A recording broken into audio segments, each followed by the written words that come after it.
आज के इस व्याख्यान में हमारे साथ जुड़े हुए हैं जो कर्नाटक की ही है, मगर आंध्र प्रदेश के केंद्रीय आदिवासी विश्वविद्यालय आंध्र प्रदेश विशाखापट्टनम में माननीय कुलपति है प्रोफेसर टीवी कट्टीमनी सर। वे हमारे साथ जुड़े हुए हैं।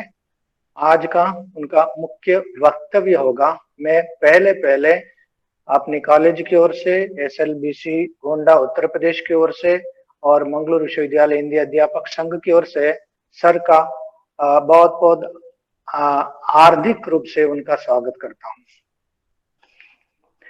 मित्रों, यह व्याख्यान माला की कड़ी में 17वीं व्याख्यान माला है। तो आज का व्याख्यान होगा राष्ट्रीय शिक्षा नीति और भाषाएं। राष्ट्रीय शिक्षा नीति 2020 और भाषाएं, इस पर व्याख्यान होगा।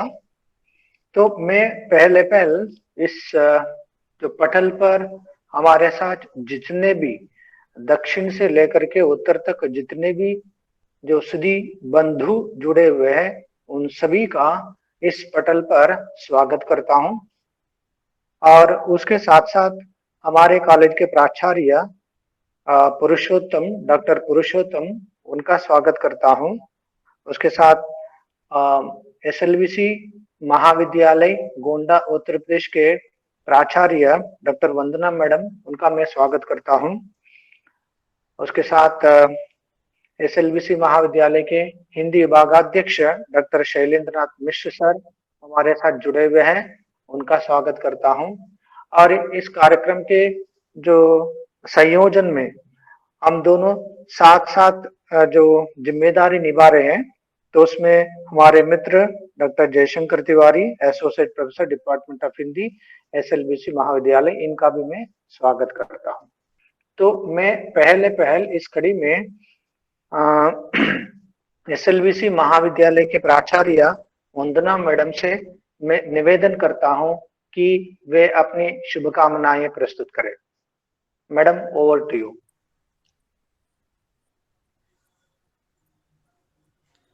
गंगा कावेरी व्याख्यान माला की इस पटल पर, वेब मंच पर उपस्थित सभी को सादर अभिवादन। आज गंगा कावेरी व्याख्यान माला के आयोजकों के प्रयासों के फलस्वरूप हम लोग एक ऐसी शख्सियत को अपने बीच में पा रहे हैं, प्रोफेसर टीवी कट्टीमनी, जो आंध्र प्रदेश केंद्रीय आदिवासी विश्वविद्यालय विशाखापट्टनम के कुलपति हैं और राष्ट्रीय शिक्षा नीति 2020 और भाषाएं, इस पर हम लोग उनका महत्वपूर्ण विचार सुनेंगे, उससे लाभान्वित होंगे। और राष्ट्रीय शिक्षा नीति और भाषाओं से जुड़ी जो तमाम भ्रांतियां हैं, जो अनेक ऐसी चीज़ें हैं जो अभी सामने स्पष्ट नहीं थी, निश्चित रूप से उनका व्याख्यान हम लोगों को मदद करेगा। और इस गंगा कावेरी व्याख्यान माला की 16वीं कड़ी में आज हम लोगों के बीच में प्रोफेसर कट्टीमनी के लिए बहुत बहुत बधाई, उनके लिए बहुत साधुवाद कि उन्होंने अपने महत्वपूर्ण समय से अपने टाइम में स्पेयर करके हम लोगों को थोड़ा टाइम दिया और हम लोग उनके विचारों को यहाँ सुन पा रहे हैं। इतनी दूर से उत्तर और दक्षिण का जो ये चल रहा है इस समय व्याख्यान माला जोड़ने का सिलसिला, उसके लिए आयोजक मंडल को श्री लाल बहादुर शास्त्री डिग्री कॉलेज के हिंदी विभागाध्यक्ष डॉक्टर शैलेंद्र नाथ मिश्र जी एवं डॉक्टर जयशंकर जी, एसोसिएट प्रोफेसर, और साथ ही साथ डॉक्टर मंजुनाथ जी, जिनके बिना तो ये संभव दिखाई नहीं देता था, उन सबके संयुक्त प्रयास और आयोजक मंडल को बहुत बहुत शुभकामनाएं। कार्यक्रम अपनी सफलता को प्राप्त करे। और मैंने एक बार पहले भी कहा था कि ये जो मन के कार्यक्रम के हम लोगों के सामने आ रहे हैं, ये माला के रूप में 108 पूरे हों, ऐसी मेरी शुभकामना है। बहुत बहुत धन्यवाद। मैडम, शुभकामनाएं के लिए बहुत बहुत धन्यवाद। जैसे कि आपने बताया, हमारे लिए यह गौरव की बात है, क्योंकि आज हमारे इस व्याख्यान में हमारे साथ जुड़े हैं माननीय कुलपति प्रोफेसर टीवी कट्टीमनी सर, जो हमारे कर्नाटक की है, कर्नाटक के ऐसे हिंदी प्रोफेसर है जो पहली बार बने हुए हैं, दो विश्वविद्यालय के कुलपति जो बने हुए, माननीय कुलपति बने हुए हैं। तो हमें यह गौरव की बात है, क्योंकि हम हिंदी वाले हैं तो गौरव महसूस करते हैं, क्योंकि हमारे हिंदी प्रोफेसर जो इस तरह के जो उन्नत स्थान ग्रहण कर रहे हैं, तो हमें बहुत खुशी की बात, मतलब हमें खुशी होती है। तो अगली कड़ी के रूप में मैं हमारे मित्र जयशंकर तिवारी जी का स्वागत करता हूं। आज के मुख्य वक्ता माननीय कुलपति प्रोफेसर टीवी कट्टीमनी सर का परिचय हमारे सामने प्रस्तुत करें। Tiwari ji, over to you. जी, धन्यवाद मित्रवर डॉक्टर ए.सी. मंजुनाथ जी। गंगा कावेरी व्याख्यान माला के इस 17वें व्याख्यान में आज हम अत्यंत हर्ष का अनुभव कर रहे हैं कि हमारे आज के व्याख्यान का जो विषय है वो राष्ट्रीय शिक्षा नीति और भाषाएं विषय पर केंद्रित है। और आज के हमारे जो मुख्य वक्ता हैं माननीय कुलपति आंध्र प्रदेश केंद्रीय आदिवासी विश्वविद्यालय विशाखापट्टनम डॉक्टर टीवी कट्टीमनी जी, आज इस व्याख्यान में हम उनका हार्दिक स्वागत करते हैं, अभिनंदन करते हैं कि सर ने अपना मूल्यवान समय निकाला और व्याख्यान माला के लिए ये समय नियत हुआ। लाल बहादुर शास्त्री महाविद्यालय की प्राचार्य डॉक्टर वंदना सारस्वत मैडम, होम्पे कॉलेज एकला मंगलुरु के प्राचार्य डॉक्टर पुरुषोत्तम केवी सर, हिंदी विभागाध्यक्ष आदरणीय गुरुवर डॉक्टर शैलेंद्र नाथ मिश्र सर, और हमारे मित्र डॉक्टर ए.सी. मंजुनाथ जी, लाल बहादुर शास्त्री महाविद्यालय के अन्य प्राध्यापक बंधु, जिनमें डॉक्टर जितेंद्र सिंह सर जो मुख्य नियंता हैं वो आज जुड़े हुए हैं, इसके साथ डॉक्टर संदीप श्रीवास्तव सर, इसी तरह से ढेर सारे लोग जो हमारे साथ जुड़े हुए हैं। इस पटल पर हम उनका हार्दिक स्वागत करते हैं। देश के अलग अलग हिस्से से जो लोग जुड़े हुए हैं। प्रोफेसर टीवी कट्टीमनी सर का परिचय काफी विस्तृत है। मैं बहुत संक्षेप में ये बता दूं कि जैसा कि अभी हमारे मित्र डॉक्टर ए.सी. मंजुनाथ जी ने बताया, कर्नाटक प्रांत के कोप्पल डिस्ट्रिक्ट में अलावंडी स्थान में उनका जन्म हुआ है 1955 में,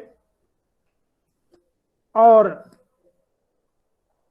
वह कर्नाटक यानी कन्नड़ क्षेत्र से होते हुए तेलुगु, कन्नड़, मलयालम जैसी भाषाओं के ज्ञान के साथ ही साथ वो हिंदी के अधिकारी विद्वान हैं। उन्होंने रूबाइयों के परिप्रेक्ष्य में मधुमदिर नाम से जो एक लंबा प्रीफेस लिखा था, बाद में वो प्रकाशित हुआ। इसी तरह से वो दलित वैचारिकी के एक सशक्त हस्ताक्षर माने जाते हैं।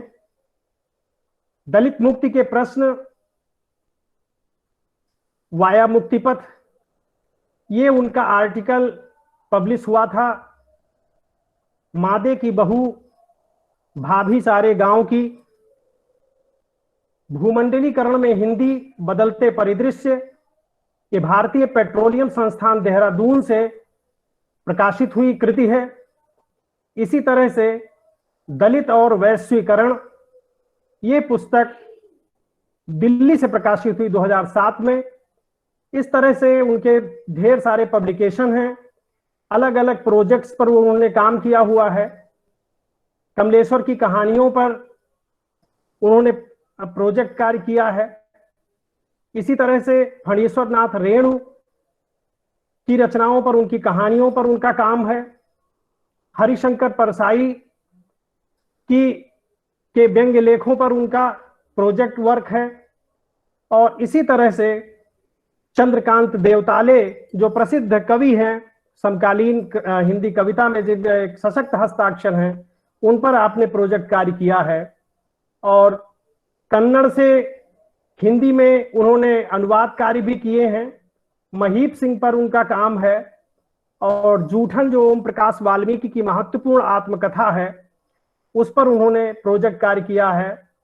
नरेंद्र मोहन का नाटक जो मिस्टर जिन्ना है, वो इसी तरह से अभय मौर्य का उपन्यास मुक्तिपथ और विनोद कुमार शुक्ल का उपन्यास दीवार में एक खिड़की रहती थी, इस पर भी उनकी कृति प्रकाशित है साहित्य अकादमी से। इसी तरह से उन्होंने अंग्रेजी से हिंदी में कई अनुवाद कार्य किए हैं, जिसमें मौलाना आजाद के व्यक्तित्व और दृष्टिकोण पर उनकी किताब प्रकाशित है हैदराबाद से। और इसी तरह से सुशील कुमार शिंदे के द्वारा की जो बायोग्राफी है, वो भी राजकमल प्रकाशन नई दिल्ली से प्रकाशित है। कन्नड़ से हिंदी में कई पुस्तकें उनकी जो अनूदित हैं वो प्रकाशित हैं। ऐसे ही गुजराती से कन्नड़ में जो उनका अनुवाद कार्य है वो प्रकाशित है। कन्नड़ से गुजराती में जो अनुवाद किया गया है, वो उनकी जो 8 कन्नड़ कविताएं जो उन्होंने गुजराती में, कन्नड़ से गुजराती में अनुवाद किया है। तो इस तरह से अनुवाद कार्य में और दलित वैचारिकी को लेकर, भूमंडलीकरण को लेकर उनकी महत्वपूर्ण स्थापनाएं हैं। अमरकंटक में वो इसके पहले केंद्रीय आदिवासी विश्वविद्यालय अमरकंटक में कुलपति रह चुके हैं। पिछले वर्ष जब आंध्र प्रदेश में विशाखापट्टनम में जब ये विश्वविद्यालय स्थापित हुआ, तो आदरणीय माननीय प्रोफेसर टीवी कट्टीमनी जी को उसका संस्थापक कुलपति नियुक्त किया गया। वो अत्यंत प्रतिभाशाली हैं और हमारे लिए गौरव का विषय है कि आज वो राष्ट्रीय शिक्षा नीति, एक महत्वपूर्ण बात जो बताना अत्यंत आवश्यक है, नहीं बात अधूरी रह जाएगी, कि जो नई राष्ट्रीय शिक्षा नीति 2020 जो आई, इसकी ड्राफ्टिंग कमेटी के वो एक अहम सम्मानित सदस्य रह चुके हैं। इसको तैयार करने में उनका महत्वपूर्ण योगदान है। तो नई राष्ट्रीय शिक्षा नीति और भाषाएं विषय पर आज वो हमारे सम्मुख इस पटल पर विचार व्यक्त करेंगे। हम बहुत आदर के साथ उनका स्वागत करते हैं और अभिवादन करते हैं। डॉक्टर एस ए मंजूनाथ जी, बहुत बहुत धन्यवाद। धन्यवाद तिवारी जी परिचय के लिए। तो मैं बिना समय नष्ट किए बिना सीधा जो आज के हमारे गौरव की बात, जो मुख्य वक्ता है, माननीय कुलपति आंध्र प्रदेश केंद्रीय आदिवासी विश्वविद्यालय विशाखापट्टनम आंध्र प्रदेश और सदस्य राष्ट्रीय शिक्षा नीति 2020 मसौदा समिति के सदस्य प्रोफेसर टीवी कट्टीमनी सर, जो आज हमारे साथ राष्ट्रीय शिक्षा नीति 2020 और भाषाएं इस विषय पर हमारे सामने अपना विचार व्यक्त करेंगे। मैं सीधा सा मैं उनका स्वागत करता हूं, उनका साधुवाद करता हूं। और sir, over to you sir. Thank you. सबको प्रणाम। मुझे अच्छा लगता है कि हिंदी प्राध्यापक होने के नाते हिंदी लोगों से जुड़े और बात करें। डॉक्टर मंजूनाथ जी को मैं साधुवाद देना चाहता हूं। प्रोफेसर वंदना सारस्वत, अभी जो मेरा परिचय दिया डॉक्टर तिवारी, आप सभी को बहुत बहुत धन्यवाद। ये जो गंगा कावेरी व्याख्यान माला है, इसके अंतर्गत राष्ट्रीय शिक्षा नीति 2020 और भारतीय भाषाओं को लेकर मैं अपने विचारों को जो एनईपी में है, एनईपी 2020 में है, उस पर बात करूंगा। हम सबको मालूम है भारत एक कई भाषाओं का देश है और कई भाषाओं को पोषण करने वाली एक भाषा है जिसकी बहुत असीम पुरानी परंपरा है। उसको हम मानते हैं वो मातृ स्वरूपिणी है, संस्कृत है। भारत में कन्याकुमारी से हिमालय तक और कच्छ से नॉर्थ ईस्टर्न स्टेट्स तक, पूर्वोत्तर राज्यों तक ये भाषा फैली गई है और कई भाषाओं को संस्कृत ने जन्म दिया है और पोषण कर रही है। ये मानते हुए ये मूलभूत बातें हैं जिनको हम कोई नकारे नहीं जा सकते। हम आगे बढ़ेंगे। इतनी भाषाएं होने के साथ साथ भारत एक है। इतनी भाषाएं होने के साथ साथ, इतनी संस्कृतियां होने के साथ साथ, इतनी, क्योंकि एक भाषा संस्कृति होती है। जब संस्कृति होती है वो खाने की संस्कृति, रहन सहन की संस्कृति और खान पान की संस्कृति और इवन खेती की अपनी अलग अलग संस्कृति होती है, ज्वार की और गेहूं की और सब्जी की अलग अलग संस्कृति भारत में हम कई प्रदेशों में अलग अलग देखे जाते हैं।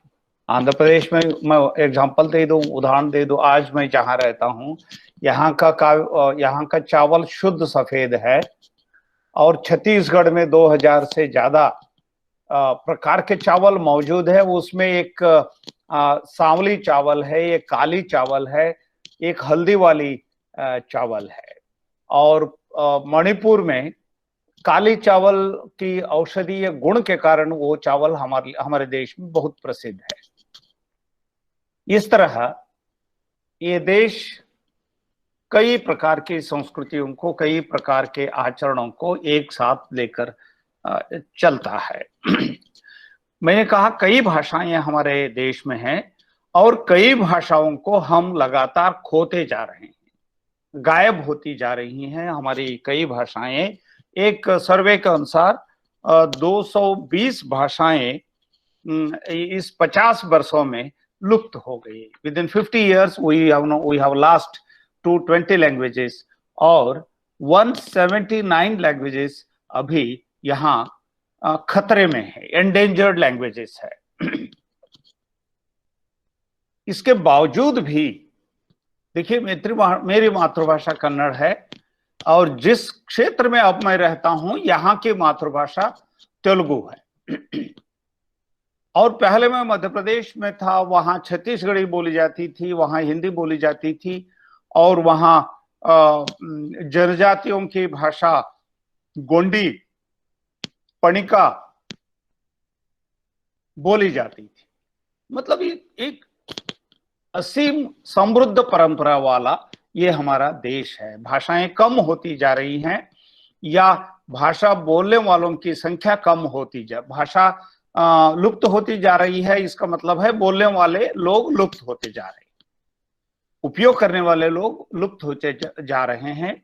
वो केवल ग्रंथों में रह जा रही हैं कई तरह की भाषाएं। यूनिपी 2020 ने भाषाओं को लेकर बहुत जागरूक नीति अपनाई है। यहाँ तक कि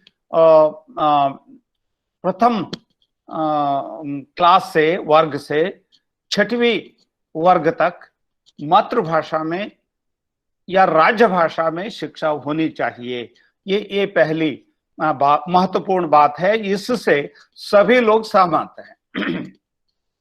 जो एनईपी 2020 के जो विरोधी हैं वो भी मानते हैं कि नहीं, बहुत अच्छा हुआ कि बच्चों को प्राथमिक शिक्षा मातृभाषा में देनी चाहिए, राज्य की भाषा में देनी चाहिए, और जिससे बच्चे विषय के, गणित के या समझिए अन्य जो शास्त्र हैं उनके मुद्दों को, फंडामेंटल्स को और मूल स्वरूप को समझने में बच्चों को बहुत आसान होगा।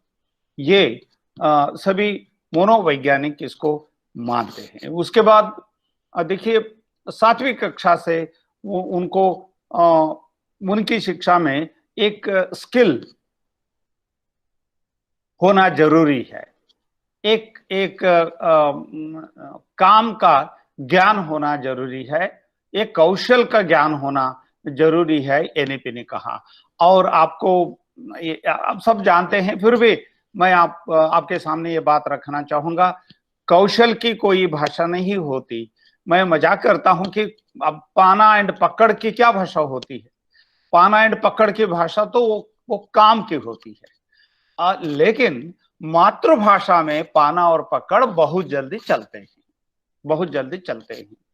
और इसीलिए किसी भी देश में हमको प्रगति देखनी है, हमको भाषा के कारण से नौकरी पाने की, भाषा के कारण से रोजी रोटी पाने की, भाषा के माध्यम से रोटी और दाल पाने की बात यदि होती है तो मातृभाषा के माध्यम से हो सकता है। इसीलिए हिंदी भाषा के प्राध्यापक होने के नाते अक्सर ये मेरा प्रयास रहा।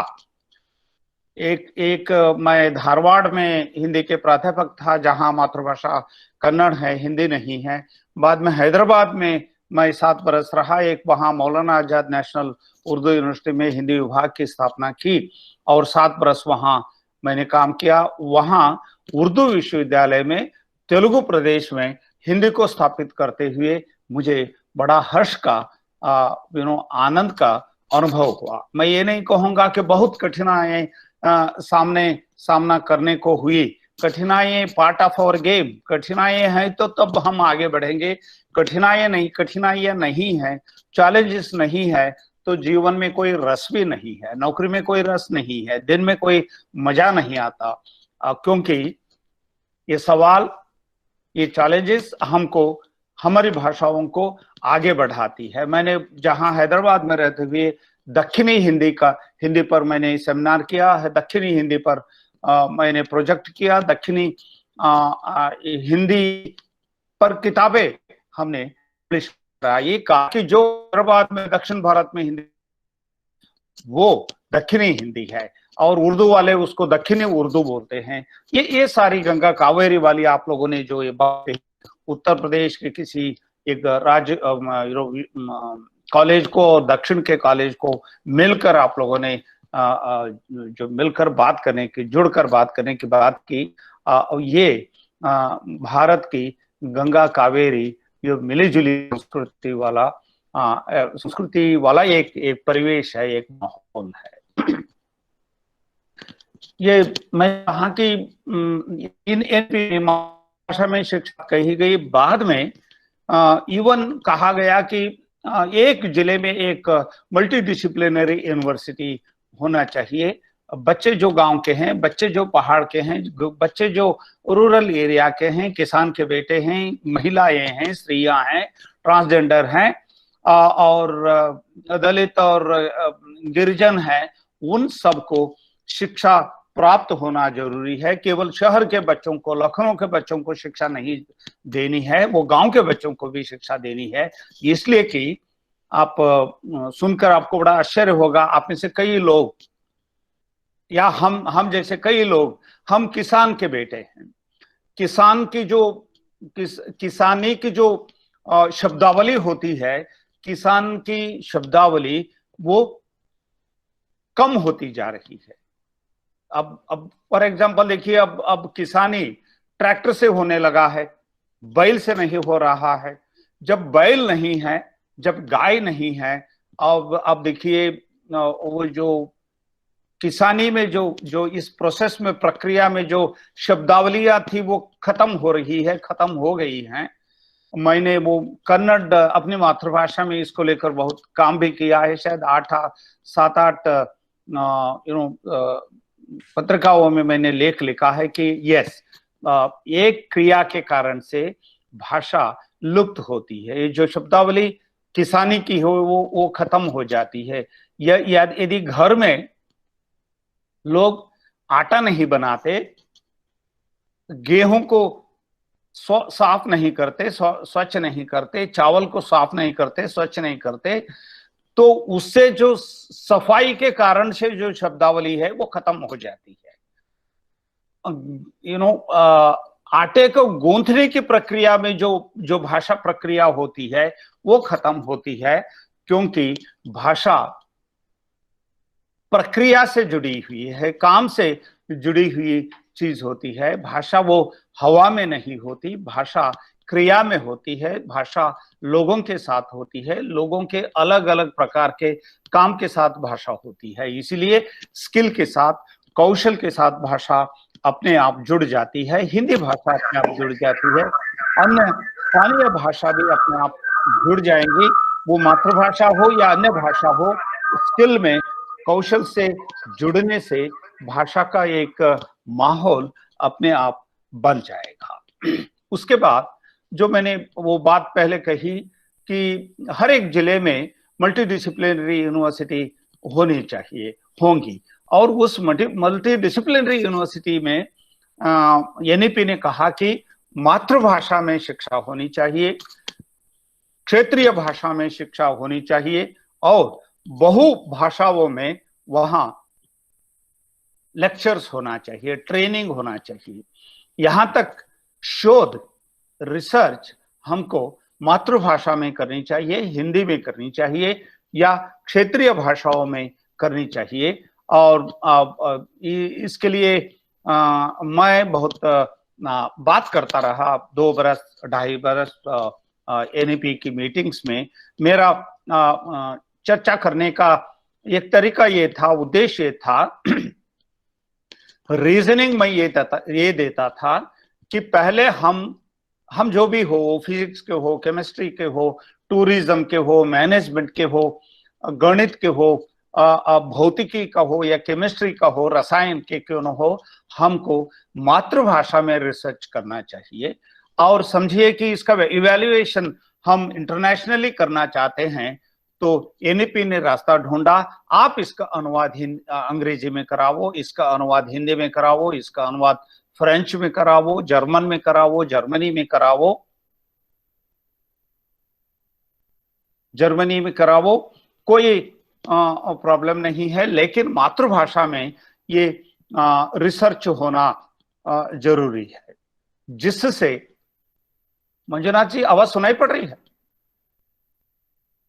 जी आ रही है आवाज। आ रही है सर, आवाज ठीक आ रही है सर। नेटवर्क कभी कुछ प्रॉब्लम हो गई। नहीं, ठीक है सर, ठीक है सर। तो रिसर्च हम मातृभाषा में करें, हिंदी में करें, उसका इवैल्यूएशन यदि चाहे तो केवल हिंदी का रिसर्च हिंदी में नहीं, गणित का रिसर्च हिंदी में हो सकता है, केमिस्ट्री का रिसर्च लेखन हो सकता है, आयुर्वेद का लेखन हिंदी में करना चाहिए। वास्तव में हिंदी में आयुर्वेद का जो लेखन और संशोधन बहुत सरल है, जिससे बहुत लाभ भी होता है। हम हिंदी में करेंगे, पूरा देश पढ़ेगा, उसका लाभ उठाएगा। और आप जानते हैं हमारा ट्रेडिशनल नॉलेज सिस्टम है, पारंपरिक का हमारी नॉलेज है, उसको हमारी मातृभाषा में, फॉर एग्जांपल अभी सामने श्रवण कुमार मीणा जी दिखाई पड़ने लगे, तो मीणा एक ट्राइब की अपनी एक वैदिक परंपरा, उनकी एक डॉक्टरी परंपरा है, दवा परंपरा है। बैगा कम्युनिटी के, बैगा ट्राइब की अपनी एक परंपरा है। यहाँ जहां मैं अभी आंध्र प्रदेश में रहता हूँ, ट्राइब्स की अपनी एक मेडिसिनल परंपरा है, कई लोगों की अपनी अपनी परंपरा है। अब भारत के किचन में, जो चौकी में, जो रसोई में जो माँ जो काम करती है, बहन जो काम करती है, पत्नियां जो काम करती है, उनका अपना विशेष ज्ञान है। उत्तर प्रदेश में, उत्तर भारत में जो सीजन के हिसाब से खाना बदल जाता है। अब जाड़े का समय है वहां, और जाड़े के समय में जो पहले जो खाना मिलता था जाड़े के पहले, वो कम होता है। जाड़े के लिए विशेष खाना तैयार होते हैं, क्योंकि वो जो रसोई में जो एक्सपर्टाइज रखती है माँ, उनको मालूम है जाड़े के लिए कौन सा खाना अपनी सेहत के लिए अच्छा है। ये ज्ञान हमारी भारतीय परंपरा की, ये अपनी ज्ञान परंपरा है। इस ज्ञान परंपरा जो सुरक्षित है भारतीय भाषाओं, ये एनपी की बात हुई। फिर अभी हम सब हिंदी प्रोफेसर हैं, हिंदी प्राध्यापक हैं, तो मैं आप सभी से एक सवाल करना चाहता हूं, क्या हिंदी का भविष्य हम लोगों को कैसा लगता है? क्या हिंदी का भविष्य उज्जवल है या हिंदी का भविष्य उज्जवल नहीं है? यदि उज्जवल है समझिए तो उसके पैरामीटर्स क्या है, मापदंड मानदंड क्या क्या है? उज्जवल के मानदंड कितने लोगों को, नौकरी करने वालों को, आप हिंदी एमए करने वालों को, एमफिल करने वालों को, पीएचडी करने वालों को नौकरियां मिलती है। हम बोलते हैं कि नहीं हम प्राध्यापक बनने वाले, हम नेट पास करते हैं, जेआरएफ पास करते हैं। अब प्राध्यापकों की संख्या कितनी कम हो गई है, नियुक्तियां कितनी कम होती है। लेकिन मैं कहता हूं यस, प्राध्यापक बनना हम सबका हक है। क्या हिंदी ट्रांसलेटर बनना हम नहीं चाहते? वैज्ञानिक बनना नहीं चाहते? या हम आगे चलकर बिजनेस में हिंदी भाषा को उपयोग करना नहीं चाहते? उपयोग करना बिजनेस में, वाणिज्यिक में, अनुवाद में। अब देखिए फॉर एग्जांपल अभी एक बहुत बड़ा बिजनेस क्षेत्र है भारत में या अन्य देशों में भी, वो हिंदी में विज्ञापन लिखे जाते हैं। हिंदी में विज्ञापन लिखे जाते हैं। हिंदी में विज्ञापन लिखने के लिए जो ट्रेनिंग होनी चाहिए, क्या हमारे सिलेबस में वो ट्रेनिंग है? क्या हमारे सिलेबस उसके लिए तैयार है? क्या हमारे प्रोफेसर्स, मैं, आप, इसमें हमने विशेष रुचि ली है, विशेष किताबें पढ़ी हैं? कुछ लोग जो इसमें बड़े माहिर हैं, कुछ लोग इसमें बहुत नाम किया है, काम किया है, पैसा कमाया है, क्या उनके साथ उनको बुलाकर हमने अपने सिलेबस को अपडेट किया है? क्या हमने अपने बच्चों को ये कहना कभी नहीं भूलते कि हिंदी में रोजी रोटी तब्दील करने की शक्ति है या नहीं है? हमको परीक्षा अपने आप की करनी पड़ती है। कहा जाता है मॉडर्न टेक्नोलॉजी में किसी भाषा में किसी वस्तु को बेचने की शक्ति है, वो भाषा बहुत तंदुरुस्त है। किसी भाषा में किसी वस्तु को खरीदने की शक्ति है, बेचने की शक्ति है, खरीदने की शक्ति है। व्यापार की भाषा जो भाषा बनती है वो शक्तिशाली होती है, वो बलशाली होती है। हिंदी के बारे में हम कहते हैं कि ये पूरे तमाम भारत की संप्रेषण भाषा है। ये लिंगुआ फ्रैंका भाषा है, जिसके माध्यम से हम कन्याकुमारी से हिमालय तक हम हिंदी में संप्रेषण बात कर सकते हैं। अन्य प्रदेश के लोग भी संप्रेषण कर सकते हैं। लेकिन हिंदी भाषा में अन्न कमाने की शक्ति को जगाना, अन्न कमाने की शक्ति को इस भाषा में तैयार करना हम लोगों के हाथ में है। हम लोगों को ये सोचना होगा कि टेक्नोलॉजी, साइंस एंड टेक्नोलॉजी, विज्ञान और तकनीकी जो शिक्षा है वो हिंदी में होनी चाहिए। हिंदी क्षेत्र में, हिंदी क्षेत्र बहुत बड़ा क्षेत्र है। मैं कहता हूं कि हिंदी क्षेत्र भारत में कहाँ नहीं है। हिंदी क्षेत्र हैदराबाद है, हिंदी क्षेत्र बेंगलुरु है, हिंदी क्षेत्र चेन्नई है, हिंदी क्षेत्र हैदराबाद और विशाखापट्टनम है, हिंदी क्षेत्र भुवनेश्वर है, तो कोलकाता है। तो इतने सारे क्षेत्र में मैं ये नहीं कह रहा हूं कि वो यूपी की भाषा है, वो बिहार की भाषा है, राजस्थान की भाषा है, वो है ही, वो दिल्ली की भाषा है ही, जम्मू की भाषा है, वो है ही। लेकिन हमको हिंदी क्षेत्र के लोग, हम जो रिसर्च करके पीएचडी करा रहे हैं, अनुवाद कर रहे हैं, शंभू मेहरवाड़े जी अभी मेरे सामने दिखाई दे रहे हैं। हिंदी अनुवाद में हिंदी की बहुत बड़ी ताकत है। अब देखिए, अब उत्तर भारत के आप प्राध्यापक लोग हैं, आपसे कहना चाहूंगा, हिंदी के साथ साथ और कौन सी भाषा आप जानते हैं?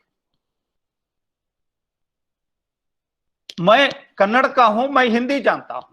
मैं कन्नड़ का हूं, मैं तेलुगु जानता हूं। मैं कन्नड़ का हूं, मैं अंग्रेजी जानता हूं। मैं कन्नड़ का हूं, मैं गुजराती समझ सकता हूं, मराठी समझ सकता हूं, मैंने गोंडी सीखी। तो आपको मैं आपको खटगरे में खड़ा नहीं कर रहा हूं, आपको समझाने की कोशिश कर रहा हूं। हिंदी के साथ साथ अन्य भारतीय भाषाओं को रखने से हिंदी का जो रूप है वो बढ़ जाता है, उसकी जो छटा है वो बढ़ जाती है, और हिंदी की जो ताकत है वो बलशाली हो जाती है। और आप अपने बच्चों को, अपने स्टूडेंट्स को कंपैरेटिव स्टडी में रिसर्च कराना शुरू करिए, ट्रांसलेशन में रिसर्च कराना शुरू करिए, ट्रांसलेशन करवाना शुरू करिए। फॉर एग्जाम्पल मैं आपको बता दूं, मेरे ये 6 वर्ष में कुलपति रहा अमरकंटक में, उसकी मैंने एक आत्मकथा लिखी मेरी मातृभाषा में, पहले 200 पेज की हो गई, फिर उसका अनुवाद अभी मैं हिंदी में मैं खुद कर रहा हूं, और साथ साथ में समझिए तेलुगु में किसी ने कहा कि हम करना चाहते हैं, मैंने कहा कि आप मेरे साथ बैठकर करिए, क्योंकि मैं तेलुगु मैं भी जानता हूं। ये ताकत, ये शक्ति मैं चाहता हूं, मेरा सपना है, मेरे ख्वाब है कि आप में भी ये शक्ति आनी चाहिए। एक उदाहरण मैं देता हूं, बनारस हिंदू यूनिवर्सिटी में एक जमाने में कन्नड़ विभाग था, अभी भी वहां तेलुगु विभाग है, अभी भी वहां तमिल विभाग है। प्रोफेसर सिंहाद्री साहब जो विशाखापट्टनम के हैं, वो वहां कुलपति थे, तब उस विषय में प्राध्यापक थे, वो चले गए थे प्रोफेसर शिवानंद विरक्त मठ जी। उसके बाद कोई प्रोफेसर वहां जाने को कन्नड़ वाले तैयार नहीं है।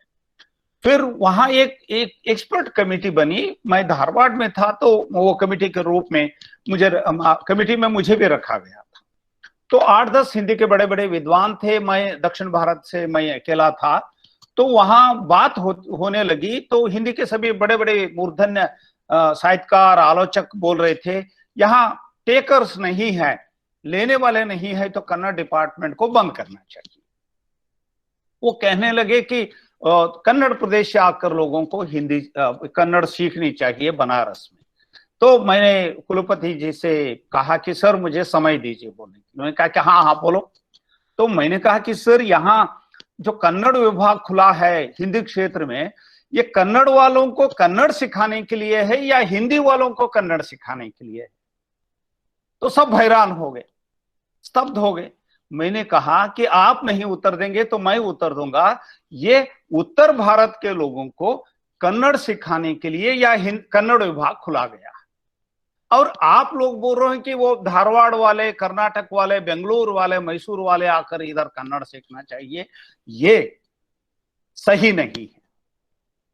आपको कन्नड़ सीखने के लिए, आपको कन्नड़ सिखाने के लिए भी विभाग खुला हुआ है।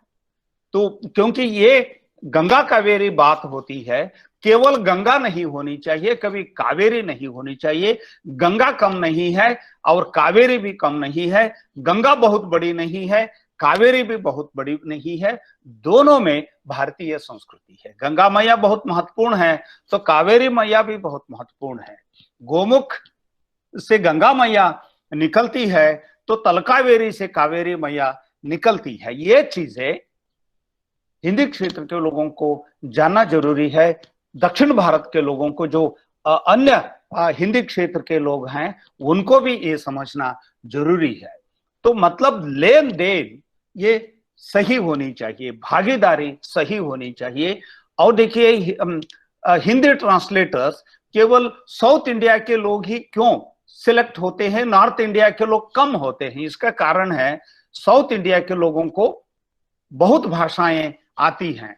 अब देखिए जन्मजात हम 2-3 भाषाएं आसानी से जानते हैं। अलग चीज है कि कई हिंदी की बोलियां हिंदी क्षेत्र के लोग मगही समझते हैं, मैथिली समझते हैं, इस तरह। लेकिन इन सब को हम जो गैर हिंदी क्षेत्र के लोग हैं, हम मानते हैं कि ये हिंदी है, हिंदी की बोलियां हैं। हिंदी को बढ़ावा देना एनईपी 2020 का बहुत महत्वपूर्ण काम है। संस्कृत को बढ़ावा देना एनईपी 2020 का महत्वपूर्ण काम है। केवल इतना ही नहीं, शिक्षा भारतीय भाषाओं में होनी चाहिए, रिसर्च भारतीय भाषाओं में होनी चाहिए, टेक्नोलॉजिकल एजुकेशन भारतीय भाषाओं में होनी चाहिए, टेक्नोलॉजिकल रिसर्च, नैनो टेक्नोलॉजी का रिसर्च हिंदी में होना चाहिए, क्योंकि नैनो टेक्नोलॉजी आजकल हमने नया शब्द दे दिया, नैनो टेक्नोलॉजी है। ये नैनो टेक्नोलॉजी की परिकल्पना हमारे पुराने ग्रंथों में उपलब्ध है। शल्य चिकित्सा, आयुर्वेद चिकित्सा में, पारंपरिक चिकित्सा में हमारी अपनी अपनी टर्मिनोलॉजी है। मैं आपको बता दूं, मॉडर्न बॉटनी के लेकर अमरकंटक में मैंने एक प्रयोग किया।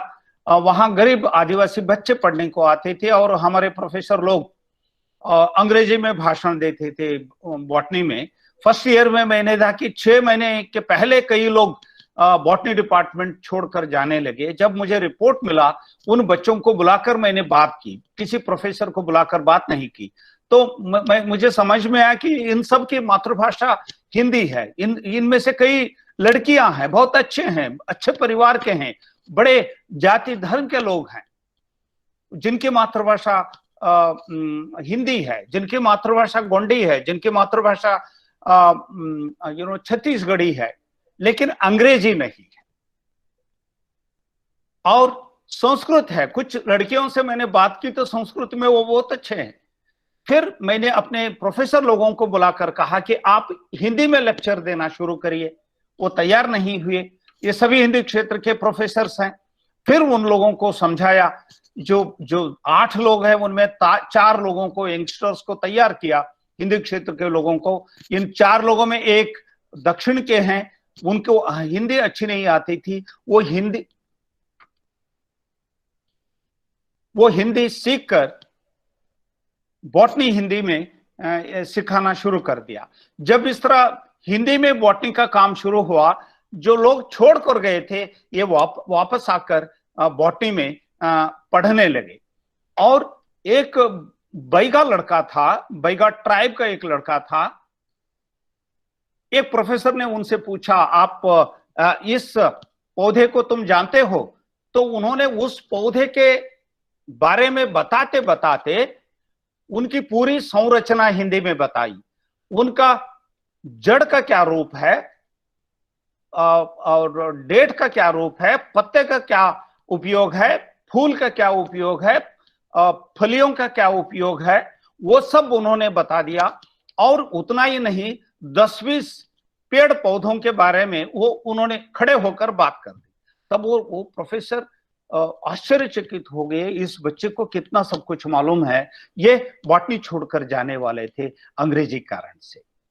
आप जानते हैं अंग्रेजी बहुत जरूरी हमको नहीं है, क्योंकि भारत में अंग्रेजी के बगैर हम जी सकते हैं। मैं हिंदी का प्रोफेसर हूं, 2 बार कुलपति हुआ, मुझे अंग्रेजी अच्छी नहीं आती। जो आती है मैं बहुत कोशिश करने के बाद मैंने अंग्रेजी सीखी। अंग्रेजी में मैं लिखने लगा, पढ़ने लगा।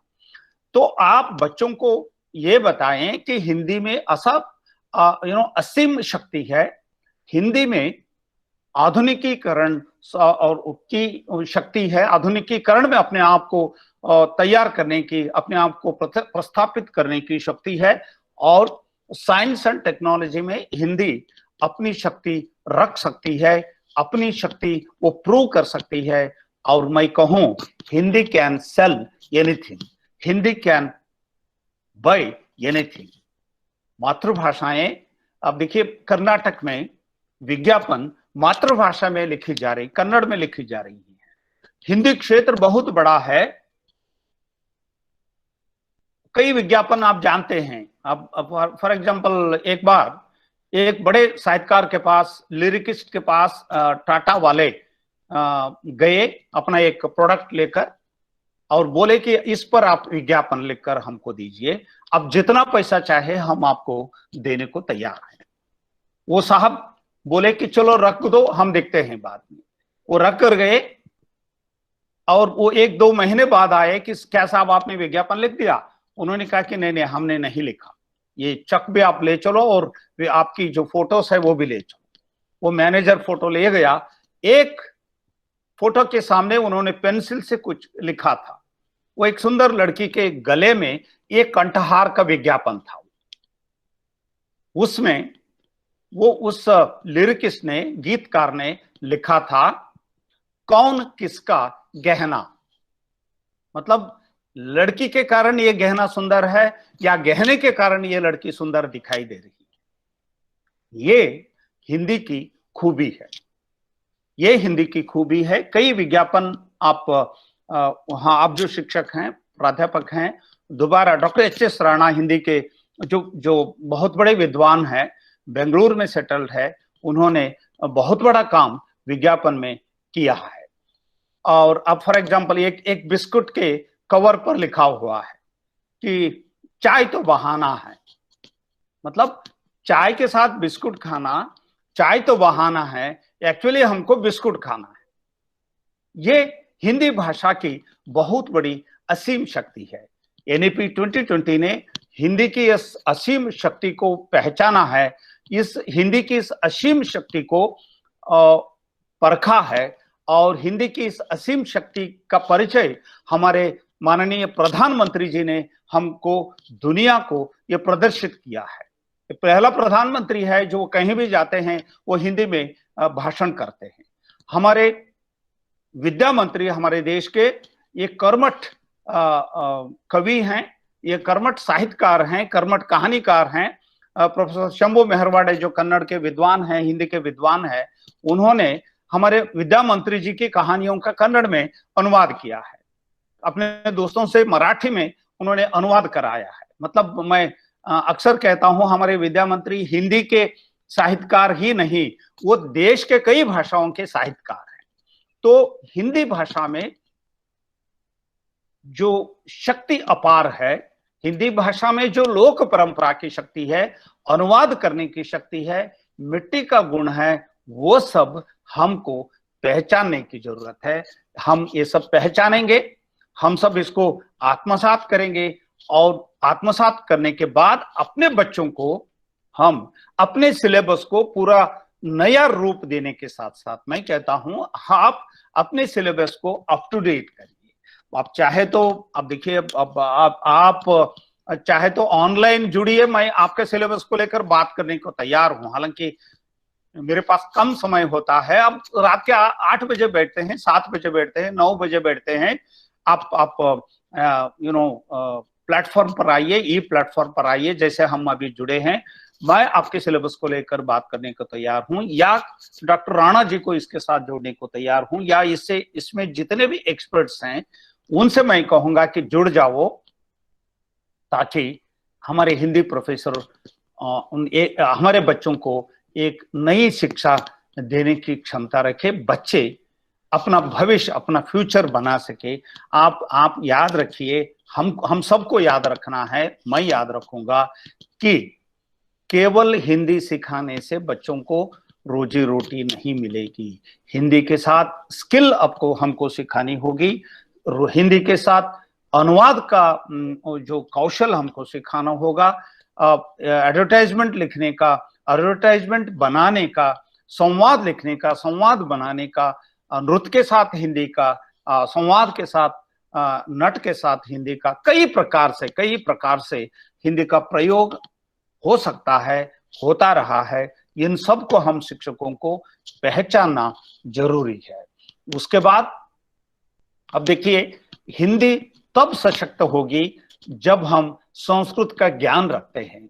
हिंदी तब सशक्त होगी जब हम मगही का ज्ञान रखते हैं, हम अन्य जो बोलियां हैं हिंदी क्षेत्र में उनका ज्ञान रखते हैं। क्योंकि जैसे पहले भी मैंने कहा, आप सब जानते हैं, हिंदी केवल हिंदी नहीं होती, भाषा केवल भाषा नहीं होती, उसकी अपनी एक लंबी परंपरा होती है।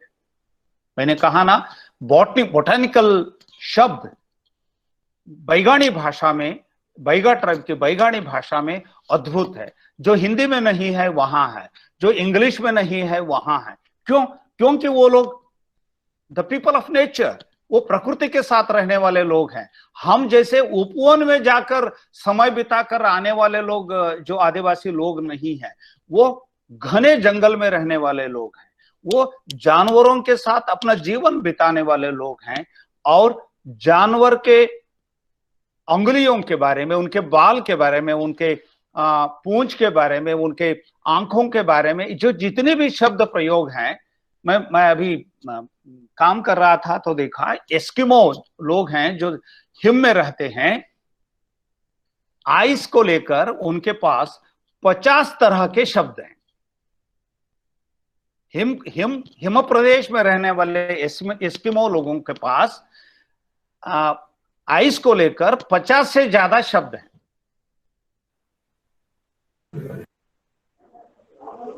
उसी तरह हम लोगों में एक शब्द है संस्कृत का, काम।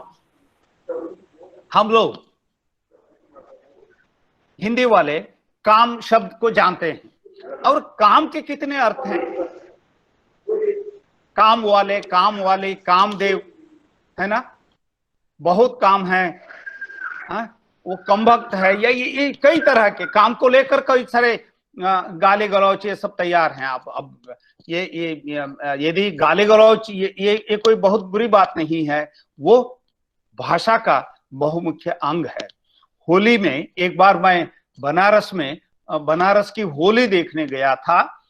एक दिन वो हफ्तों भर वहां चलता है। एक दिन जहां एक कहीं इकट्ठा हुआ शायद लंका में, वहां माइक लगाकर लोग हिंदी में जो गालियां हैं वो सब सुना रहे थे। मतलब गालियों की भी अपनी खूबी है। हम जो हिंदीतर क्षेत्र के लोग हैं, हिंदी में गाली नहीं दे सकते, आप लोग दे सकते हैं। यदि गाली देनी है तो मैं अपनी मातृभाषा में गाली दे सकता हूं। ये भाषा की अपनी खूबी है। खान पान में भाषा की अपनी खूबी है। हम सब मिलकर, मैंने बहुत ही संक्षेप में आप लोगों से प्रार्थना की, हमको शिक्षकों को नई नई तकनीक और विज्ञान सीखने की जरूरत है, अपने आप को अप टू डेट करने की जरूरत है। एनईपी 2020 में अभी teacher is a life long learner. जीवन पूरा शिक्षक को सीखने के लिए तैयार रहना चाहिए। नए नए स्किल्स को हमको अपनाना चाहिए। आप बोलेंगे अब क्या सीखना है, तो मैं कहता हूं अब भी सीखना है। 94 ईयर्स में एक विज्ञानी ने नोबेल पुरस्कार इस बार पाया। मैं at the age of 65 plus मैं अभी तेलुगु सीख रहा हूं। ये हो सकता है, ये हो सकता है। आप बस तैयार हो जाइए। आप अपने मन को समझाइए, यस, हमारे बच्चों को हिंदी सीख कर, बच्चे जो आगे बढ़ना चाहते हैं, उनको दुनिया में जितने भी टेक्नोलॉजीज हैं, विज्ञान है, इससे परिचय कराना मेरा काम है। मैं कुछ बातें आप लोगों के सामने रखी। यदि प्रश्नोत्तर है मंजुनाथ जी, कुछ प्रश्नों का मैं गुफ्तगू कुछ लोगों से गुफ्तगू कर सकता हूं। आप लोगों ने मुझे एक मौका दिया कि एनईपी 2020 में भाषा का क्या रोल है, कई भाषाओं का क्या रोल है, इस पर मुझे बात करनी थी। मैंने बात करने की कोशिश की। मैं आप सुनने के लिए आप सभी को बहुत बहुत धन्यवाद देता हूं। और जो ऑर्गेनाइजर्स हैं, उन्होंने मुझे बुलाकर अपनी बातें रखने का मौका मुझे दिया। बहुत बहुत धन्यवाद। जय हिंद, जय भारत। बहुत बहुत धन्यवाद सर, अत्यंत महत्वपूर्ण वक्तव्य के लिए आपका बहुत बहुत धन्यवाद। तो सुधी मित्रों से निवेदन है कि कोई अपना विचार, अपना संदेह या जो कुछ भी विचार है या प्रश्न है, तो उनका स्वागत है। चैट बॉक्स में लिख सकते हैं या माइक ऑन करके आप पूछ सकते हैं। आपका स्वागत है प्रश्न के लिए या अपना विचार के लिए। कोई भी मित्र अपना विचार, जो कुछ भी हो, संदेह हो, जैसे कि राष्ट्रीय शिक्षा नीति 2020 और भाषाएं, या राष्ट्रीय शिक्षा नीति से संबंधित हो, जो कुछ भी, तो आप अपना संदेह व्यक्त कर सकते हैं या जो कुछ भी अपना विचार व्यक्त कर सकते हैं, या कोई सवाल हो तो आप पूछ सकते हैं।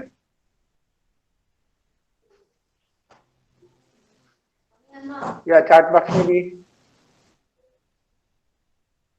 बॉक्स में भी लिख सकते हैं।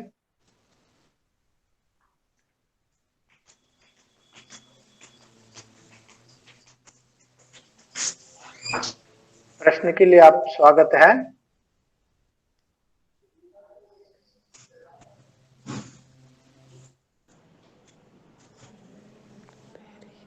लगता है सर कोई प्रश्न नहीं है, आपने उनका सभी संदेह आपने दूर कर दिया है। सर हाँ हाँ बताइए। हाँ मैं हाँ सर मैडम बताइए मैडम, नागरत्न मैडम बताइए।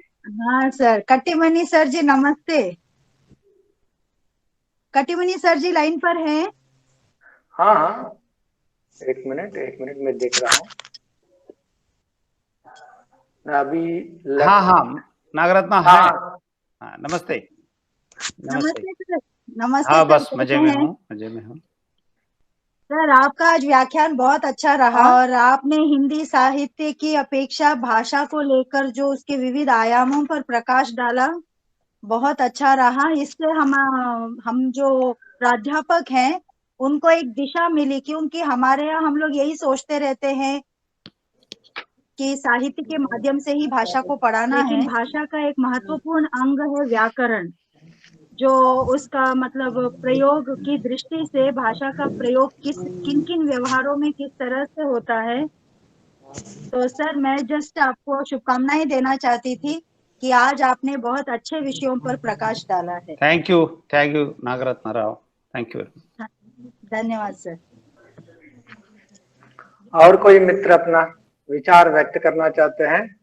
सर उससे पहले मैं भूल गया, अपने संघ की ओर से, कॉलेज की ओर से और लाल बहादुर शास्त्री महाविद्यालय की ओर से आपके जो कुलपति बनने के उपलक्ष्य में आपको बहुत बहुत बधाई देते हैं सर।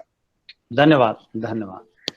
मुझे पहले ही देना था, मैं भूल गया, क्षमा। ऑल राइट, कोई बात नहीं। तो कोई मित्र अपना कोई विचार व्यक्त करना चाहते हैं तो आपका स्वागत है। जल्दी। हाँ कोई है? उसको बातचीत बोलिए मैडम। हाँ बोलिए मैडम। और कुछ नहीं, क्या भाई कुछ नहीं। नहीं, वो आपस में बात कर रहे हैं। इधर है। माननीय कुलपति जी से एक प्रश्न ये है। हेलो। हाँ जी सुनाई पड़ रहा है। कहिए। प्रश्न ये है कि दक्षिण भारत की प्रमुख 4 भाषाएं तमिल, तेलुगु, कन्नड़ और मलयालम में से किस भाषा को अगर हिंदी क्षेत्र के लोग सीखना चाहते हैं तो वो कौन सी भाषा है कि अगर एक सीखे तो 2-3 ज्यादा आच्छादित हो सके उससे, थोड़ा सुझाएंगे? बहुत शॉर्टकट ढूंढा आपने। वैसा नहीं है। देखिए अच्छा। मैं कन्नड़ वाला हूँ। तेलुगु और कन्नड़ की लिपि बिल्कुल एक जैसे हैं। अभी यहाँ आकर जो हमारी मेड सर्वेंट है जो मेरे लिए खाना पकाती है और लड़का जो घर का देखभाल करता है, उन दोनों को समझाने के मुझे देखिए मुझे इमीडिएटली तेलुगु सीखनी पड़ी, बहुत कठिनाई महसूस हो रही है। तो देखिए वैसे हिंदी वालों के लिए हिंदी, अब देखिए 100 एग्जाम्पल आपको बता दूं, ये एक रहस्य बता दूं। कन्नड़ की शब्दावलियों में 60% शब्दावली संस्कृत है जी। रोटी रोटी है, नीर नीर है जी। आप समझिए। अब ये बहुत ज्यादा अंतर नहीं है, बस क्या है ना, उनको हमको ऑब्जर्व करना है। और कन्नड़ और मलयालम अलग है, कन्नड़ और तमिल अलग है, कन्नड़ और तेलुगु अलग है। मलयालम सीखेंगे तो आपको तमिल थोड़ा सा समझ में आती है, तमिल सीखेंगे तो मलयालम थोड़ा सा समझ में आती है, और कन्नड़ और तेलुगु में थोड़ा सा भाईचारा है। लेकिन डॉक्टर साहब मैं आप सभी से रिक्वेस्ट करता हूं, चाहे तो हम सब मिलकर यहाँ डॉक्टर मैंने कहा शंभो मेहरवाड़े बहुत अच्छे अनुवादक हैं, नागरत्ना वो बहुत अच्छा करते हो, मैंगलोर यूनिवर्सिटी में है। डॉक्टर हेगड़े अभी दिखाई दिए, अभी नहीं है, वो बहुत अच्छे अनुवादक है हिंदी और कन्नड़ के बीच में। आपको भी ये सेतु का काम करना है। आपको कन्नड़ सीखनी है, मलयालम सीखनी है, या तेलुगु सीखनी है, या तमिल सीखनी है, हम चाहे तो ऑनलाइन हम सब मिलकर शुरू कर सकते हैं हिंदी प्राध्यापक। मैं इसके लिए अरेंज करता हूं हिंदी जी निदेशालय से बात करूंगा।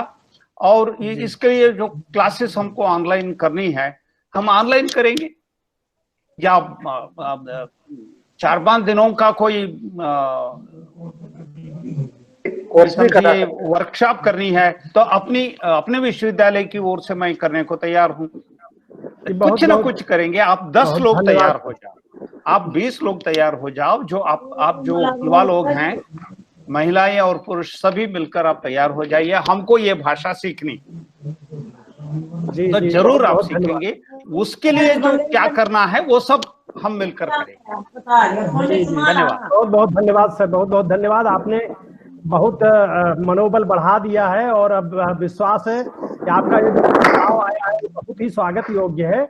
हमारे साथी डॉक्टर एस ए मंजूनाथ जी से मंत्रणा करके हम ये इसको गंगा कावेरी व्याख्यान माला को एक तरह से इस एक ऐसा फोरम भी बनाना चाहते हैं जो कार्य कर सके, और उसकी पहली सीढ़ी भाषा सीखने से शुरू होगी। धन्यवाद, धन्यवाद।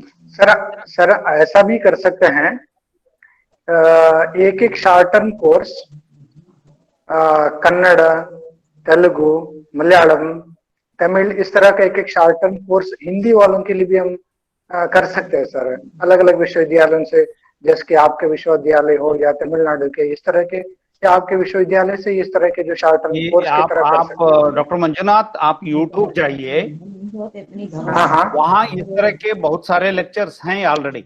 हिंदी माध्यम से कन्नड़ सीखो, हिंदी माध्यम से तेलुगु सीखो, हिंदी माध्यम से मलयालम सीखो, ये सभी है ऑलरेडी। हम इसका फायदा उठाएं, और चाहे तो मैंने कहा ना, मैं खुद एक प्लेटफॉर्म बना दूंगा। मैं NIT आंध्र प्रदेश से टाइप करूंगा, IIT तिरुपति से टाइप करूंगा, या BHU यूनिवर्सिटी से टाइप करूंगा, वो लोग इसको चलाए। IIT BHU ये काम कर सकते, लोग तैयार हैं। हाँ सर, लोग तैयार हैं, हम लोगों को तैयार होना है। हम हिंदी शिक्षक में बहुत बड़ी शक्ति है, हालांकि उस शक्ति का प्रयोग अभी हमको वी हैव टू अप्लाई, है ना। अप्लाइड नॉलेज सिस्टम है ना, मोदी जी अक्सर कहते हैं हमारे पास बहुत ज्ञान है, उपयोग कब करेंगे? अब समय ये है, अब हमको उसका उपयोग करना है। धन्यवाद। हाँ सर, क्योंकि इनको हिंदी वालों को एक कोर्स भी हो जाता है, और इसके साथ साथ एक भाषा भी वो सीख सकते हैं। ये एक उपाय भी हो सकता है सर, मेरी दृष्टि से। Okay sir, okay sir, okay. और कोई मित्र? हाँ, पूछिए सर। हेलो जी, बोलिए सर, बोलिए। हाँ, कट्टीमनी जी सर का भाषण तो बड़ा अच्छा रहा। तो वे टीचर के लिए टीचर है सर। तो हिंदी पढ़ाने वाले लोगों की संख्या जितना ज्यादा हो रही है, बच्चों की संख्या थोड़ी कम हो रही है। तो इस विशेष करके ग्रामीण भाग में हिंदी विद्यार्थियों को जगाने के लिए क्या करना चाहिए? ग्रामीण क्षेत्र के बच्चों को। आप देखिए, आपके बच्चे हैं, मेरे बच्चे हैं, हम सभी के बच्चे हैं। जी सर। हम बच्चों को वो विषय, सब्जेक्ट, कोर्स, डिसिप्लिन में दाखिला देना चाहते हैं जहां पढ़ने के बाद तुरंत उनको नौकरी मिलेगी। यस सर, है ना। जी। तो हिंदी में कोर्स, BA हिंदी प्रधान विषय के रूप में पढ़कर जब बच्चा कमाने लगा, समझिए, तब हिंदी सीखने के लिए लोगों की लंबी कतार होगी। लंबी क्यों होगी? अन्न कमाने की शक्ति जो हिंदी की है, नहीं है नहीं कहता, वो हिंदी में पहले से है। वो असीम शक्ति, अपार शक्ति हिंदी में है। जो अपार शक्ति है हिंदी की, उसको हमको आत्मसात करना है। जी सर। हिंदी तब बोलेगी जब हम बोलेंगे, हिंदी तब नृत्य करेगी जब हम नृत्य करेंगे, हिंदी तब गाएगी जब हम गायन करेंगे, है ना।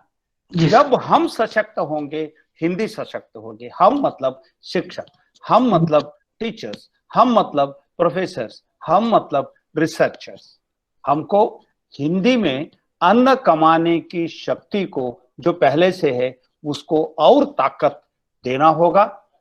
तब लोग, अब देखिए फॉर एग्जांपल कम्युनिकेशन हिंदी, संप्रेषणात्मक हिंदी, हम हिंदी में हिंदी में लेक्चर देते हैं, हिंदी में प्रेमचंद को पढ़ाते हैं, प्रसाद जी को पढ़ाते हैं, तुलसीदास जी को पढ़ाते हैं, श्री राम जी का परिचय कराते हैं, कबीरदास जी का हम पढ़ाते हैं, लेकिन कम्युनिकेशन क्या हम सिखाते हैं?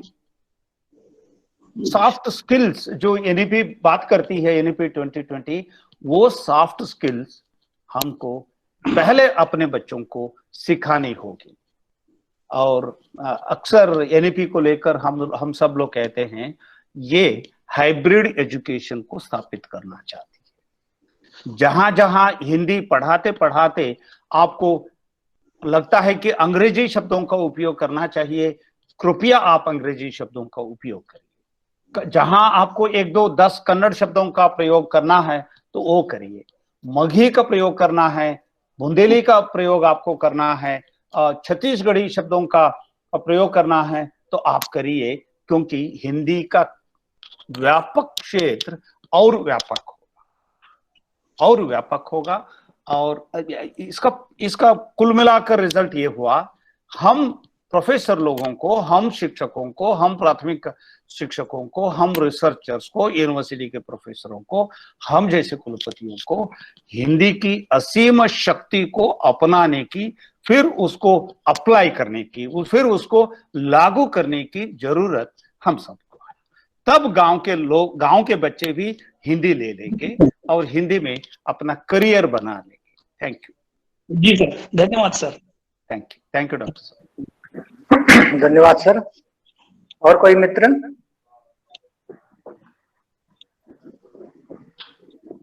और कोई मित्र अपना विचार या कोई प्रश्न हो तो आप पूछ सकते हैं या चैट बॉक्स में भी लिख सकते हैं।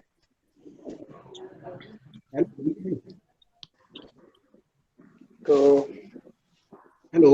और कौन? हाँ बोलिए। हाँ मंजू भाई नमस्कार। हाँ बोलिए। हाँ कट्टीमणि जी को, आदरणीय कट्टीमणि जी को सादर प्रणाम, नमस्कार जी। बड़ा सुंदर व्याख्यान आज का रहा है जी। मेरी आवाज सुन रही है? आ रही है। बोलिए आप। बहुत अच्छा व्याख्यान आज आदरणीय कट्टीमणि जी ने दिया है और मैं इसे प्रारंभ से सुन रहा हूँ। मुझे ये कहना है कि हिंदी और अन्य भारतीय भाषाओं के जो अंतर संबंधों पर कट्टीमणि जी ने प्रकाश डाला है और वो काफी महत्वपूर्ण है ना। इस विषय में हिंदी वालों को सोचना भी चाहिए कि हिंदी प्रदेश के लोगों को, कि ये इस तरह से जो है केवल आप हिंदी के प्रति ही लोगों से आग्रह नहीं कर सकते हैं। तो इस तरह से हिंदी को यदि व्यापक स्तर पर अपने देश में स्थान प्राप्त करना है तो हिंदी और अन्य भारतीय भाषाओं के बीच में अंतर संबंधों को और उसकी संभावनाओं को विकसित करना होगा। ये बड़ा अच्छा प्रयास है और इसके बारे में देख रहे हैं कि क्या किया जा सकता है।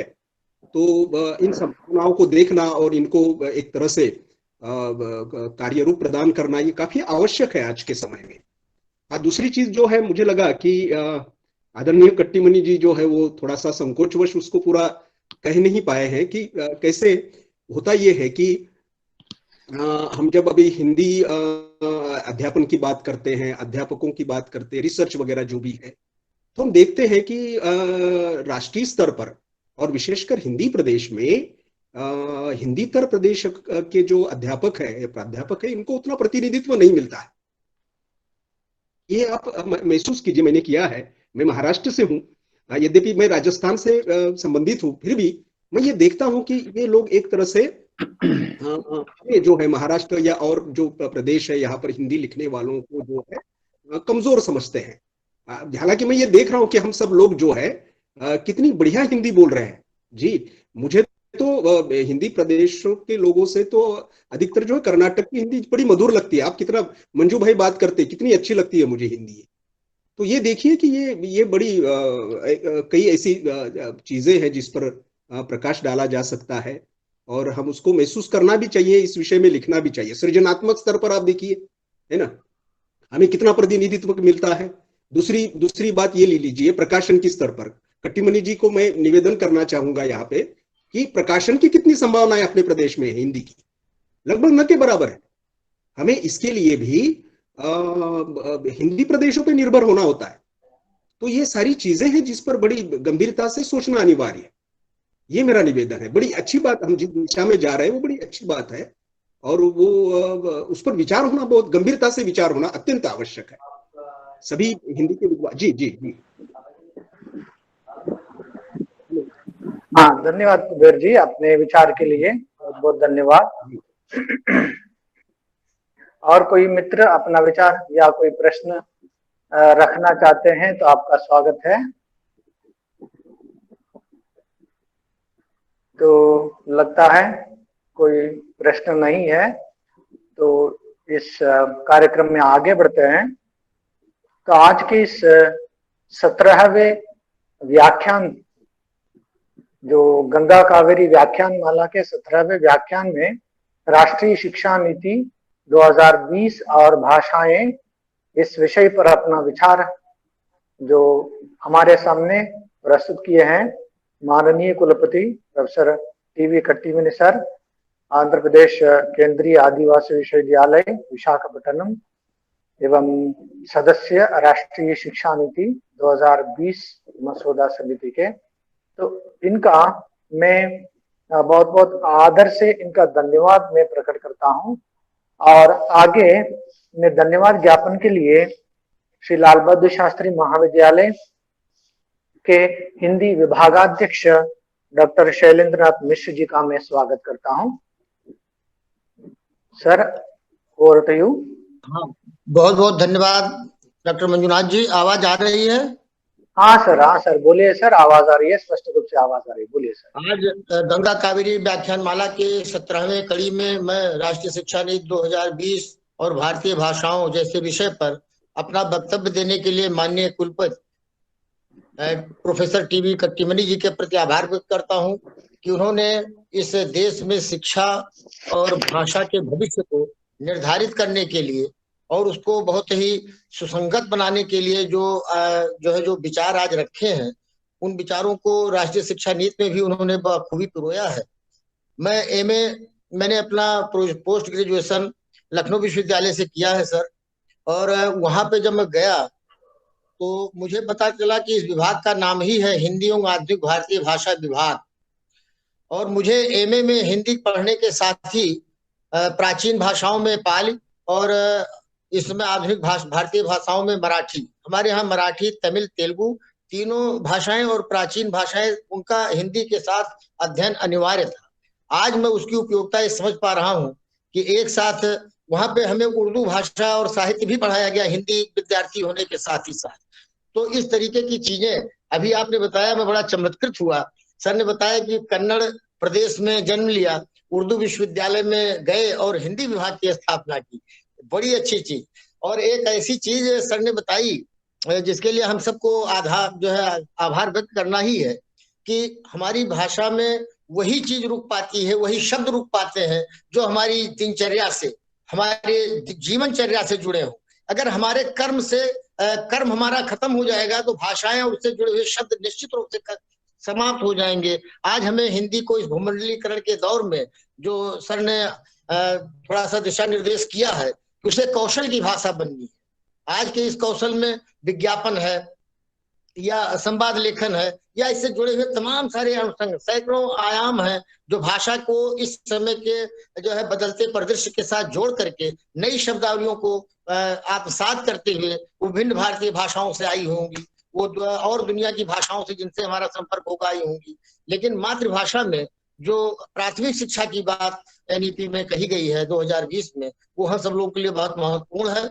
और भाषा के लुप्त होने की जो प्रक्रिया है या शब्दों के जो लुप्त होने की प्रक्रिया है, ये चलती रहेगी और नए भाषाएं, नए शब्द हमारे पास आते रहेंगे। मुझे भाषा विज्ञान पढ़ाते हुए बताया गया था कि हर भाषा की नियति है कि 10 वर्षों में उसके 10% शब्द दूसरे चले जाते हैं, लुप्त हो जाते हैं, और दूसरी भाषाओं से 10% शब्द नए उसमें आ जाते हैं। ये प्रक्रिया लगातार चलती रहती है। तो आज जिस भाषा का हम प्रयोग कर रहे हैं, मैं पूरी क्षमा याचना के साथ कहना चाहूंगा कि भाषा का जन्म ही जिसके लिए हुआ था कि हम अपने भीतर जो छुपा हुआ है, जो अदृश्य है, उसको प्रकाशित कर सकें। आज भाषा प्रकाशन के साथ साथ प्रकाशन का काम कम कर रही है, वो छुपाने का काम ज्यादा कर रही है। तो भाषा में हम बहुत सारी जो द्वंद्व है, जो अंतर्द्वंद्व है, उनको समझने का उपक्रम कर रहे हैं। लेकिन आज इस व्याख्यान से हम लोगों को जो एक मंच मिला हुआ है कि हम भारत के अंदर भारतीय भाषाओं को इस तरीके से जो है समेकित रूप में अपने इर्द गिर्द अपने दिनचर्या में और जीवनचर्या में सम्मिलित कर सकें, तो इससे भारत की भाषा का भविष्य और भारतीय शिक्षा नीति, ये दोनों बहुत ही उपयोगी ढंग से हमारे सामने आ पाएंगी।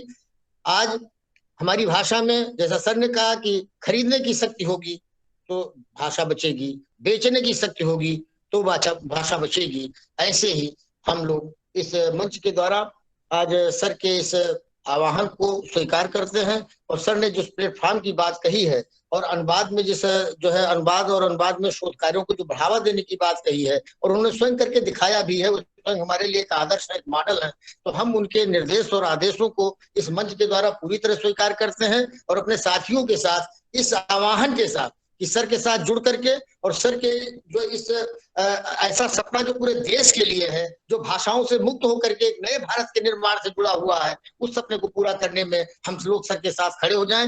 यही शब्दों के साथ मैं अपने दोनों संस्थानों को, पोम्पई कॉलेज एकला मंगलूर कर्नाटक और इसके साथ जो जुड़ा हुआ हिंदी विश्व अध्यापक संघ बिहार है, और अपने जिस संस्थान में मुझे इस रोजी रोटी और जो सर दाल रोटी की बात कहते हैं, जिस संस्थान से मेरा चल रहा है, मैं चाहूंगा कि उस संस्थान के प्रति मैं अपना आभार व्यक्त करूं, दोनों प्राचार्यों को और दोनों संयोजकों को, जो उत्तर और दक्षिण को मिला करके पूर्व पश्चिम के भेद को भी समाप्त करने में सक्षम हो गए हैं। मैं ऐसे मंच और ऐसे जो है संयोजकों के प्रति और आज के अपने माननीय कुलपति जी के प्रति अपना आभार व्यक्त करता हूं कि उन्होंने हम लोगों को एक साहित्य के अध्यापन के साथ साथ भारत के भाषा विवाद और भाषा भविष्य को और शिक्षा नीति से जुड़ने का जो अवसर दिया है, उसके लिए हम सब हृदय से आभारी। बहुत बहुत धन्यवाद सर। बहुत बहुत धन्यवाद सबको प्रणाम। धन्यवाद के लिए बहुत बहुत धन्यवाद सर। सर मैं मंजुनाथ आपको निजी तौर पर बहुत बहुत धन्यवाद देता हूं। जब भी हम आपसे निवेदन करते हैं तब हम जो कन्नड़ भाषी है, आप भी कन्नड़ भाषी हैं, ನಾವು ನಿಮ್ಮೆಲ್ಲ ಯಾವಾಗೆಲ್ಲ ಇನ್ವೈಟ್ ಮಾಡ್ತೇವೆ, ಇನ್ವೈಟ್ ಮಾಡುವಾಗ ನೀವು मैं अब तेलुगु भाषी हूँ।